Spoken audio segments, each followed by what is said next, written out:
یہ مستقبل میں قتل کے اوپر ختم ہوتی ہے.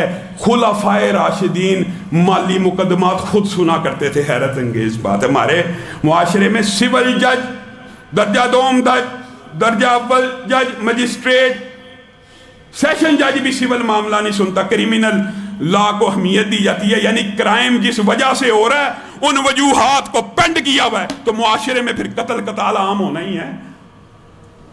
وہ معصوم بچی رحیم یارحان کے اندر دوبارہ ریپ کر کے ظلم ہوا.